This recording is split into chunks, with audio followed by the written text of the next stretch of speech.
Kagulat World. Hindi makapaniwala ang mga fans sa nangyari sa Paris matapos kumalat ang isang viral video ni Alexandra Ayala matapos ang kanyang practice session para sa Roland Garros. Sa gitna ng matinding pressure at paghanda para sa isa sa pinakamalaking torneo sa mundo, biglang naging emosyonal ang atmosphere ng libo-libong fans ang sabay-sabay na kumanta ng Happy Birthday para sa Pinay tennis sensation habang palabas siya ng training area. Sa video na mabilis kumalat sa social media, makikita si Alex na halatang nagulat habang nakangiti at kumakaway sa crowd. Maraming Pilipino ang present, pero mas nakakagulat dahil pati French tennis fans at ibang international supporters ay nakisabay sa pagdiriwang. Ayon sa reports, dagsa talaga ang tao sa practice sessions ni Alex nitong mga nakaraang araw dahil gusto siyang makita ng personal bago magsimula ang main draw ng French Open. Hindi na ito basta simpleng birthday celebration. Para sa maraming fans, simbolo ito ng kung gaano kalaki ang narating ni Alex sa international tennis. Mula sa pagiging junior champion sa Paris noon, hanggang sa pagiging isa sa pinaka-pinag-usapang young stars ngayon sa women's tennis, ramdam na ang Ayala fever sa Europe. At habang papalapit ang kanyang laban sa Roland Garros, lalo lamang tumitindi ang excitement. Dahil kung ganito na kalaki ang suporta kay Alex bago pa magsimula ang torneo, paano pa kaya kapag nagsimula na siyang manalo sa clay courts ng France? Ganito inilarawan ng ilang Pinoy fans ang eksenang bumungad sa Paris matapos mag-training si Alex para sa nalalapit na kampanya niya sa Roland Garros. Sa dami ng tao na nag-abang sa labas ng practice court, maraming netizens ang nagsasabing ibang level na talaga ang kasikatan ng Pinay star sa Europe. Based sa mga lumabas na reports at viral clips online, halos punuin ng fans ang paligid ng training area habang hinihintay si Alex matapos ang kanyang session. May dalang Philippine flags, posters, tennis balls para papirmahan, at cellphone cameras ang karamihan. Ngunit ang pinakamatinding moment ay nang biglang magsimulang kumanta ang crowd ng Happy Birthday to You para kay Alex na kasalukuyang nagdiwang ng kanyang ika-21 na kaarawan.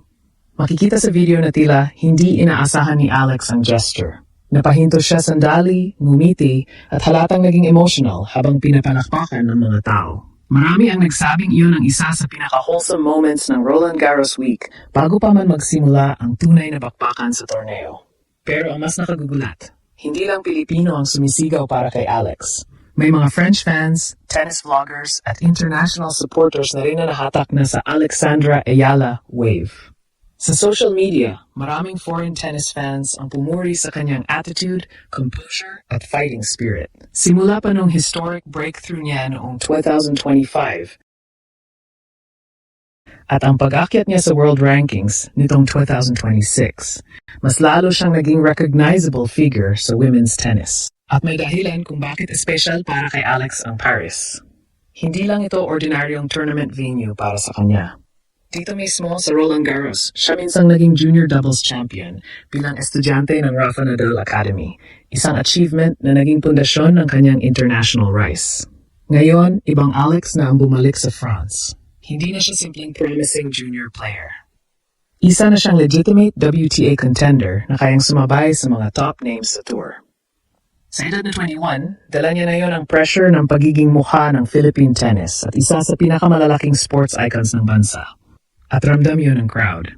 Kaya habang ang ibang players tahimik lang na naghahanda para sa French Open, si Alex, para na siyang superstar na sinusundan saan magpunta. At ito ang posibleng pinakamapanganib na version niya.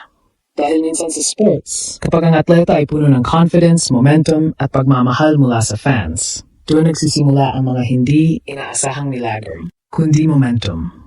At sa world of professional tennis, napakalaking bagay niyan lalo na sa Grand Slam stage kung saan emosyon, confidence at crowd energy ang madalas nagdidikta kung sino ang biglang mag-arise at sino ang mawawala sa spotlight. Pagpasok ni Alex sa Roland Garros ngayong taon, iba na ang tingin ng mundo sa kanya. Hindi na siya young Filipino prospect lang. Hindi na rin siya simpleng viral underdog story mula Asia.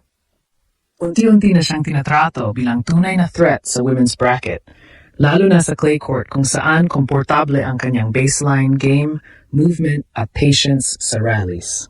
At yon ang napapansin ngayon ng international media at tennis fans. Sa social media, pagkatapos ng viral birthday moment niya sa Paris, maraming foreign fans ang nagsasabing Alex Ayala is becoming one of the faces of the new generation. Ang iba pa na, ikinumpara ang kanyang fan energy sa mga racing European stars dahil sa dami ng taong sumusubaybay sa kanyang practices at public appearances. Pero hindi lang popularity ang dahilan kung bakit maraming excited sa kanyang campaign. Malaking factor din ang maturity niya ngayon bilang player. Kung mapapansin sa mga recent tournaments ni Alex, mas kalmado na siya sa long rallies. Mas controlled ang shot selection. At higit sa lahat, mas matapang na siyang umatake laban sa higher-ranked opponents. Hindi na siya basta naghihintay ng errors, siya mismo ang gumagawa ng pressure. At delikado iyon sa clay. Dahil sa Roland Garros, hindi sapat ang puro power lang. Kailangan ng discipline, endurance, composure, at emotional stability. At based sa ipinapakita ni Alex nitong mga nakaraang buwan, mukhang unti-unti na niyang nabubuo ang kumpletong package na kailangan para makagawa ng malaking upset. Kaya hindi nakapagtataka kung bakit tagsa ang tao sa kanyang practice sessions. Nararamdaman ng crowd na may special na nangyayari. Parang nasa harap sila ng athlete na malapit ng sumabog bilang global superstar. At para sa mga Pilipino, sobrang lalim ng ibig sabihin nito. Dahil sa loob ng maraming taon, bihira tayong magkaroon ng atleta na tunay na sinusundan ng international tennis world. Kaya bawat sigaw ng Happy Birthday Alex, bawat hiyawan ng fans sa Paris, at bawat viral clip online, parang simbolo iyon na unti-unti nang nakikilala ang bandera ng Pilipinas sa isa sa pinaka-elite na sports sa buong mundo. Ngayon tuloy, mas lalo pang tumitindi ang pressure at excitement sa kanyang opening matches. Dahil pagkatapos ng viral birthday celebration na ito, iisa na ang gustong makita ng mga fans.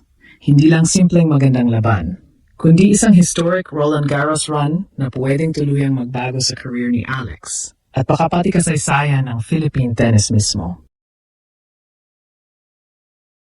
Sa ngayon, malinaw na hindi na basta ordinaryong tennis player si Alex sa mata ng mundo. Ang viral birthday celebration niya sa Paris ay parang patunay na lumalagpas na siya sa pagiging simpleng atleta.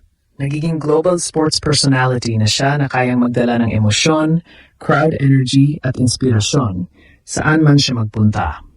At habang mas lalong lumalaki ang suporta mula sa international fans, mas lalong tumitindi rin ang paniniwala ng mga Pilipino na may special talagang nakalaan para kay Alex sa Roland Garros ngayong taon.